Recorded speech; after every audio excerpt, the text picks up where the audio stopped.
Good morning class. Our next topic is shoot system the primary structure. ठीक है, यहाँ से हमारी जो प्लांट एनाटॉमी और मॉर्फोलॉजी वाली बुक है उसका सेकेंड यूनिट स्टार्ट हो गई है. ठीक है, तो देखो शूट सिस्टम क्या होता है. ये सॉइल सरफेस है, सॉइल सरफेस से नीचे की तरफ जो रीजन होगा उसको हम क्या बोलते हैं, रूट सिस्टम. ठीक है, और शूट इसके सॉइल सरफेस से ऊपर वाला जो पार्ट होगा उसको हम क्या बोलते हैं, शूट सिस्टम या प्ररोह तंत्र. ठीक है, रूट सिस्टम, शूट सिस्टम, इनके बारे में कंप्लीट पहले डिस्कस कर चुके हैं.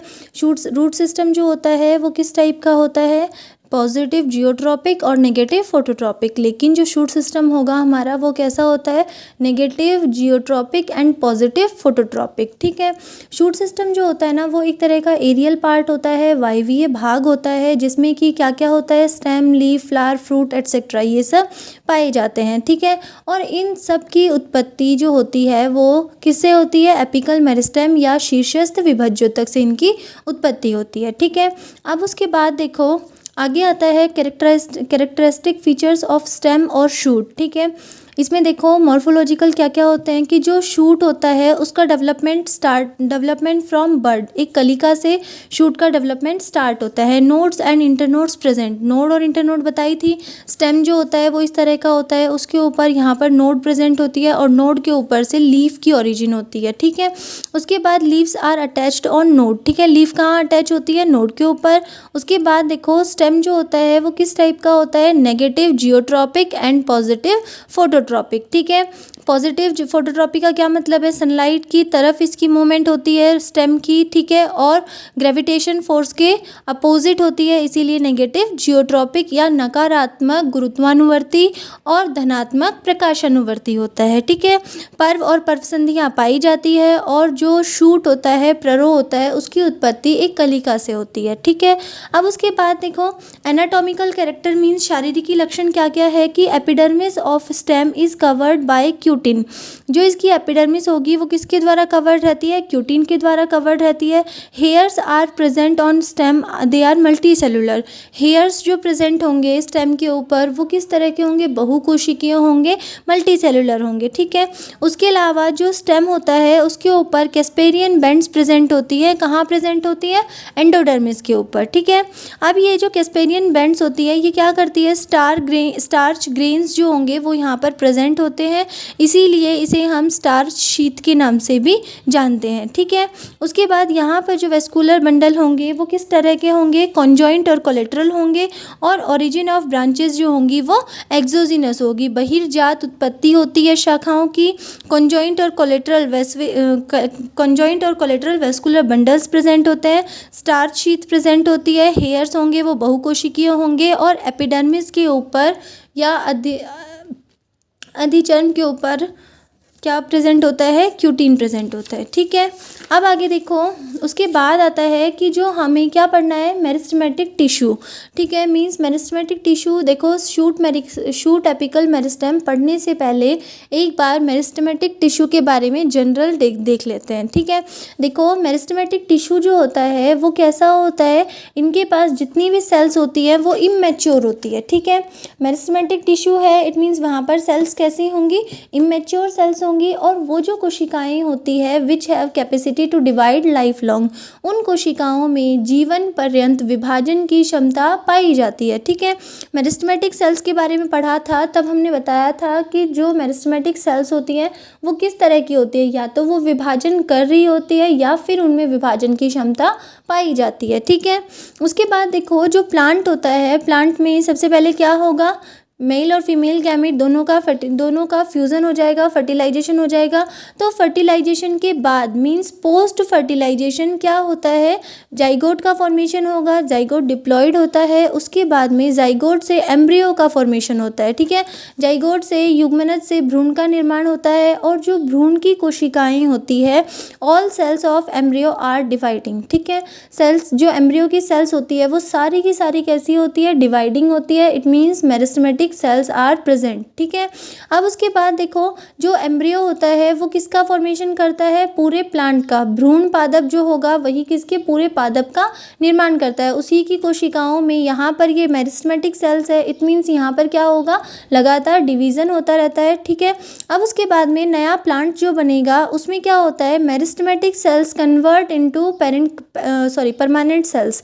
मेरिस्टेमेटिक विभज्योतक कोशिकाएं जो होती है वो स्थायी कोशिकाओं में कन्वर्ट हो जाती है। ठीक है, परमानेंट टिश्यू जब पढ़ाया था उस टाइम पर बताया था कि जो परमानेंट टिश्यू होती है उसकी सेल्स किससे बनती है, मेरिस्टेमेटिक सेल्स से। ठीक है, मेरिस्टेमेटिक सेल्स जो होंगी उन्हीं से परमानेंट टिश्यू का फॉर्मेशन होता है। तो मेरिस्टेमेटिक जो सेल होंगी वो परमानेंट सेल में कन्वर्ट हो जाएंगी और परमानेंट सेल में कन्वर्ट होने के बाद में वो पूरी बॉडी का फॉर्मेशन करते हैं। ठीक है, अब आगे देखो, लेकिन क्या होता है, but in plants there are some region left where active dividing cells are form.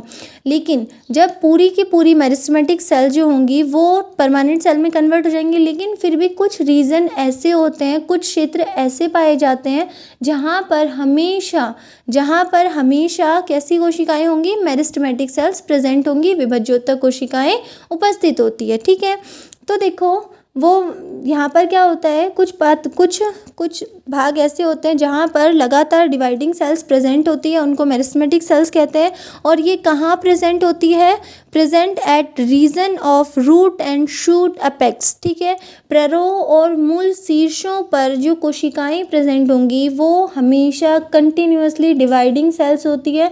हमेशा वहाँ की कोशिकाएं जो होंगी, रूट अपेक्स क्या होगा, रूट का बिल्कुल नीचे वाला टॉप, और जो शूट अपेक्स होगा वो शूट का ऊपर वाला टॉप। तो यहाँ पर जो सेल्स होती है वो मेरिस्टेमेटिक सेल्स होंगी, हमेशा उन सेल्स में लगातार डिवीज़न होता रहता है। ठीक है, चाहे बीच की सारी जितनी भी सेल्स हैं वो सब अगर परमानेंट सेल में भी कन्वर्ट हो जाती है, लेकिन फिर भी रूट और शूट अपेक्स में जो सेल्स होंगी वो हमेशा मेरिस्टेमेटिक सेल्स होंगी, हमेशा उनमें डिवीज़न होता रहता है। ठीक है, अब उसके बाद देखो shoot apical meristem. Shoot apical meristem क्या होता है, shoot apical meristem is a region in the growing shoot containing meristematic cells. ठीक है, शूट अपिकल मेरिस्टेम, शूट ऊपर वाला रीजन होगा, एपिकल मीन्स एपेक्स पर मेरिस्टेमेटिक सेल्स प्रेजेंट है, तो इस वाले रीजन को हम क्या बोलते हैं, शूट अपिकल मेरिस्टेम। ठीक है, shoot apical meristem contain multipotent stem cells and produce primordia that develop into all above ground organs of a plant। देखो shoot apical meristem जो होता है ना उसमें multipotent stem cells प्रेजेंट होती है। multipotent stem cells का क्या मतलब है कि वो वाली सेल्स जो कि self renew by dividing cells. ठीक है, सेल्फ रिन्यू क्या कर मतलब अपने बनाती रहती है कोशिकाएं लगातार। ठीक है, और उसके बाद में और कुछ विशेष कोशिकाओं में कन्वर्ट हो जाती है, स्पेसिफिक टिश्यू और ऑर्गन जो होते हैं उनमें ये कोशिकाएं प्रेजेंट होती हैं। ठीक है, अब उसके बाद आता है जो शूट अपिकल मेरिस्टेम है। देखो शूट अपिकल मेरिस्टेम प्ररोह शीर्ष विभज्योतक initially form during embryogenesis. Embryogenesis भ्रूणोद्भवन की जब क्रिया होती है उस टाइम पर ही शूट अपिकल मेरिस्टेम जो होता है वो बनने लग जाता है। And derivative of this meristem give rise to above ground part of the body. और इस जो एम्ब्रियोजेनेसिस हो गई उसके बाद में जो इसके डेरिवेटिव्स होते हैं, इसके भाग होते हैं, वो क्या करते हैं, पूरे प्लांट का फॉर्मेशन करते हैं। ठीक है, अब देखो आगे आता है histological organization of shoot angiospermic shoot apex and various theories. देखो आवर्त बीजी प्ररोह शीर्ष का उत्तकीय संगठन एवं विभिन्न सिद्धांत। इसके लिए देखो यहाँ पर ये वाला जो टॉपिक है इसमें जनरल बताया गया है। ठीक है, इसके बाद में देखो इसके बाद में हम एंजियोस्पर्म के बारे में शूट अपेक्स के बारे में पढ़ेंगे। तो देखो जनरली क्या होता है, एल्गी और फंजाई, उनमें क्या होता है, जनरली एल्गी और फंजाई में एपिकल मेरिस्टेम एब्सेंट होता है, लेकिन कुछ एल्गी ऐसी होती हैं जिनमें कि एपिकल मेरिस्टेम प्रेजेंट होता है। ठीक है, अब देखो जो एल्गी और फंजाई है अगर वहाँ पर एपिकल मेरिस्टेम एब्सेंट होगा इट मीन्स वहाँ की ग्रोथ कैसी होगी, growth is not restricted to the apex. Apical meristem absent है। इट मीन्स जो ग्रोथ होगी वो अपेक्स पर डिपेंडेंट नहीं होगी, अपेक्स से बिल्कुल फ्री होगी। मीन्स उनकी ग्रोथ जो होती है वो इरेगुलर, किसी भी दिशा में कहीं भी इनकी ग्रोथ हो सकती है। ठीक है, growth occur from full body, पूरी बॉडी से, पूरे शरीर से इनकी ग्रोथ होती रहती है। Growth is called diffused growth. और इस टाइप की ग्रोथ जिसमें कि अपेक्स पर ग्रोथ नहीं होती बल्कि पूरे बॉडी में ग्रोथ होती रहती है, रिस्ट्रिक्टेड नहीं होती है अपेक्स तक, तो इस तरह की जो ग्रोथ होती है उसको हम डिफ्यूज्ड ग्रोथ बोलते हैं। ठीक है, अब आगे देखो, एनिमल्स जो होते हैं उनमें भी इसी तरह की ग्रोथ होती है। Growth is not restricted to the particular area. देखो, एनिमल्स जो होते हैं उनमें भी पर्टिकुलर एरिया में ग्रोथ रिस्ट्रिक्टेड नहीं होती। मीन्स एक पर्टिकुलर एरिया ही ऐसा नहीं है एनिमल्स के अंदर जहाँ पर कंटिन्यू ग्रोथ होती रहती है, बल्कि एनिमल्स में क्या होता है, पूरी बॉडी में ग्रोथ होती है। ठीक है, ग्रोथ इज डिफ्यूज्ड ग्रोथ। तो इस टाइप की ग्रोथ भी कैसी होती है, डिफ्यूज्ड ग्रोथ होती है। ठीक है, अब आगे देखो, अब आती है थ्योरीज। ठीक है, थ्योरीज जो है इसमें क्या होता है, देखो फर्स्ट है apical cell theory. Apical cell theory जो थी वो नागेली ने दी थी इन 1878। ठीक है, इसको हम शीर्षस्थ कोशिकावाद कहते हैं। इसमें क्या होता है, देखो, in vascular cryptogams a tetrahedral apical cell is present in shoot apex which is meristematic apical cell which divide and form plant body. देखो, इसमें क्या होता है कि जो वेस्कुलर क्रिप्टोगैम्स है, ठीक है, उनमें क्या होगा,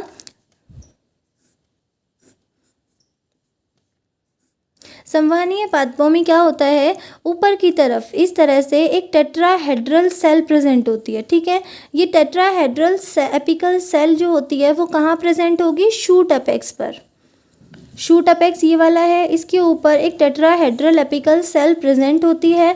और ये सेल किस तरह की होती है, मेरिस्टेमेटिक एपिकल सेल होती है, जिसमें कि लगातार विभाजन होता रहता है और वो एक पूरी प्लांट बॉडी का फॉर्मेशन करती है। ठीक है, देखो इस तरह से एपिकल सेल है, वेस्कुलर क्रिप्टोगैम्स में a tetrahedral apical cell is present in the shoot apex, meristematic apical cell which divide and form plant body. और ये जो एपिकल सेल होती है ये पूरी बॉडी का फॉर्मेशन करती है। ठीक है, एपिकल सेल थ्योरी। अब उसके बाद में आता है such type of single apical cells are found in some algae. कुछ एल्गी में होती है, मेजॉरिटी ऑफ ब्रायोफाइट्स में भी इस तरह की एपिकल सेल प्रेजेंट होती है और कुछ टेरिडोफाइट्स में इस तरह की एपिकल सेल्स प्रेजेंट होती है। ठीक है, तो जहाँ पर एपिकल सेल प्रेजेंट होगी तो वो थ्योरी, एपिकल सेल थ्योरी, वहाँ पर भी एप्लीकेबल होती है। ठीक है, वहाँ पर भी हम उस सिद्धांत को उपयुक्त कर सकते हैं, उपयुक्त रूप से लगा सकते हैं। आगे देखो, सेकंड आता है हिस्टोजन थ्योरी। ये हिस्टोजन तो थ्योरी थी, ये गिवन बाय हेंस्टीन ने दिया था इसको, जिसमें देखो क्या होता है कि जो शूट अपेक्स होता है वहाँ पर 3 जोन डिस्टिंग्विश, ठीक है, 3 जोन्स में डिवाइड किया, इसे 3 क्षेत्रों में विभेदित किया, जिसमें फर्स्ट होता है dermatogen, second is periblem and third is plerome. ठीक है, डर्मेटोजन जो होगा वो सबसे आउटर मोस्ट होता है, जिसे हम त्वचा जन उत्तक कहते हैं हिंदी में। ठीक है, उसके बाद में यहाँ पर एंटीक्लाइनल डिवीजन होगा, जिससे कि एपिडर्मिस का निर्माण होता है। ठीक है, तो एपिडर्मिस के निर्माण के लिए कौन सा उत्तक जिम्मेदार होगा, डर्मेटोजन। ठीक है, उसके बाद पेरिब्लेम क्या होता है, मिडिल में प्रेजेंट होता है। ठीक है, ये कॉर्टेक्स का फॉर्मेशन करता है। कॉर्टेक्स हम पढ़ चुके हैं। ठीक है, कॉर्टेक्स में क्या क्या आता है, हाइपोडर्मिस, जनरल कॉर्टेक्स और एंडोडर्मिस। और उसके बाद में आगे जो होता है,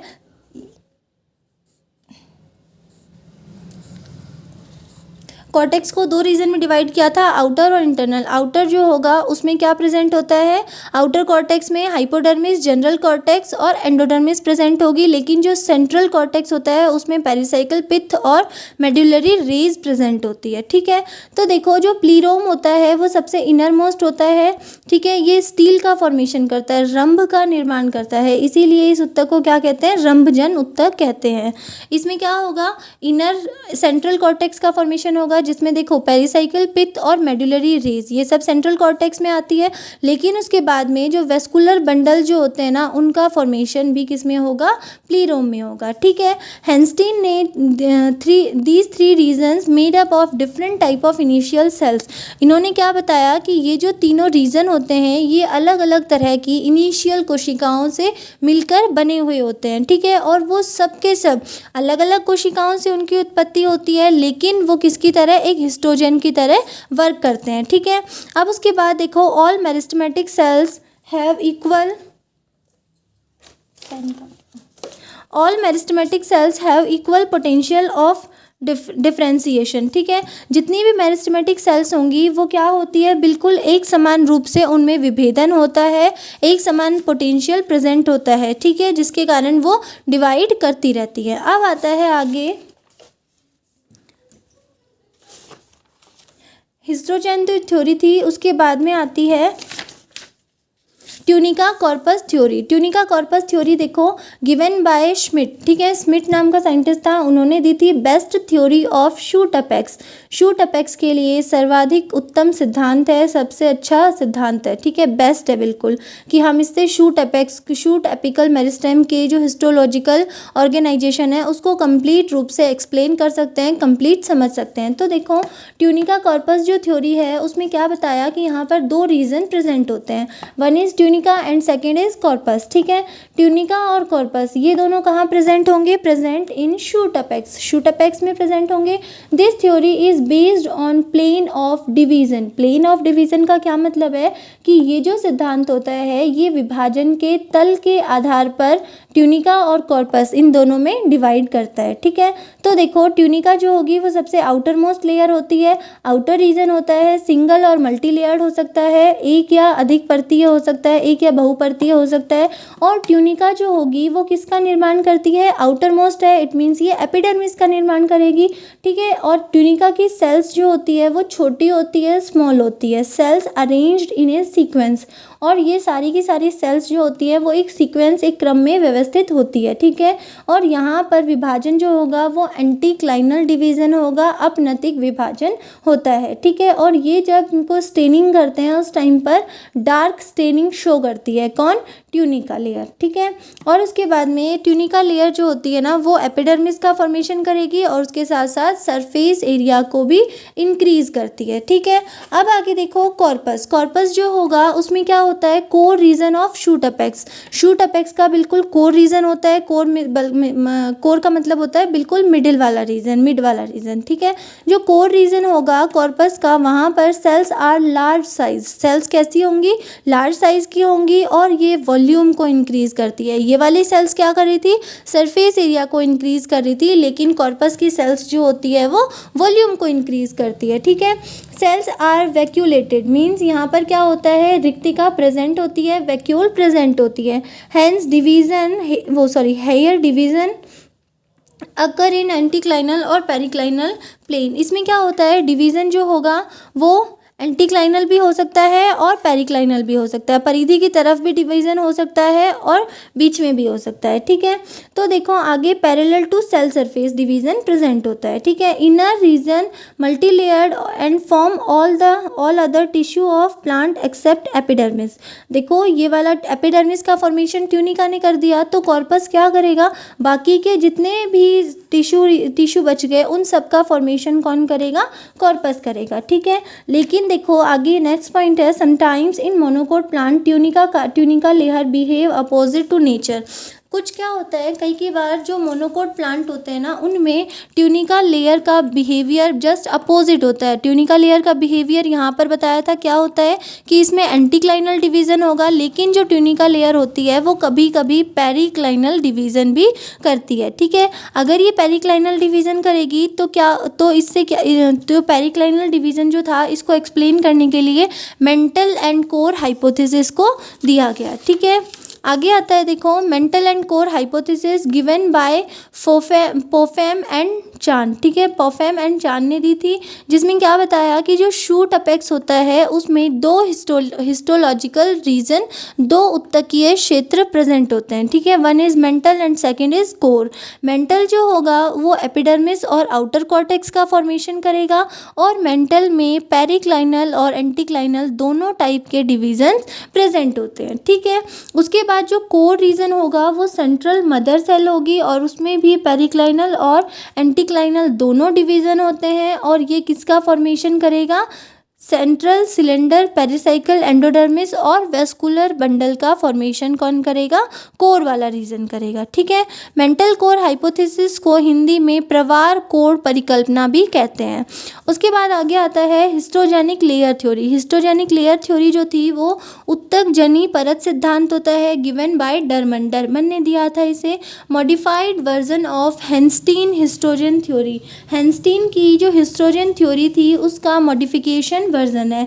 उन्होंने क्या बताया था, आउटर मोस्ट को डर्मेटोजेन, उसके अंदर पेरिब्लेम और सबसे अंदर की तरफ प्लीरोम बताया था। लेकिन यहाँ पर क्या बताया, जो डरमन है उन्होंने L1 L2 और L3 में डिवाइड किया। ठीक है, L1 लेयर 1 ये आउटर होती है, लेयर 2 मिडिल होती है और लेयर 3 इनर होती है। ठीक है, लेयर 1 जो होगी वो आउटर होती है, इट मीन्स ये एपिडर्मिस का फॉर्मेशन करेगी। मिडिल वाली जो होगी वो कॉर्टेक्स का फॉर्मेशन करेगी और इनर वाली जो होगी वो पिथ और वेस्कुलर टिश्यू का फॉर्मेशन करती है। ठीक है।